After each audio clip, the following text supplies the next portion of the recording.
নমস্কার, আমি সমিতা শাস্ত্রী।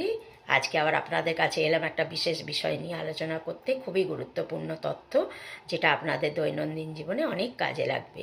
সেরকমই একটা তথ্য হচ্ছে যে এরকম অনেক সময় ঘটনা ঘটে, কারোর সঙ্গে আপনার শত্রুতাটা অনেক বেড়ে গেছে, অনেক বেড়ে গেছে।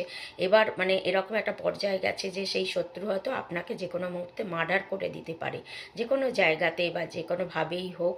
তো এটা আপনি বুঝতে পারছেন যে এরকম ঘটনা ঘটতে পারে, তাহলে আপনি কিন্তু এই উপায়টা অবশ্যই করবেন। সেটা হচ্ছে যে স্টিলের প্রদীপ নেবেন, সেই স্টিলের প্রদীপের মধ্যে তিলের তেল নেবেন এবং প্রদীপের নিচে কালো তিল নেবেন। নিয়ে সেই প্রদীপটি আপনারা জ্বালাবেন উত্তর পশ্চিম দিকে মুখ করে। এবার সেই প্রদীপ কিন্তু আপনাদের 45 দিন এক নাগাড়ে জ্বালিয়ে যেতে হবে।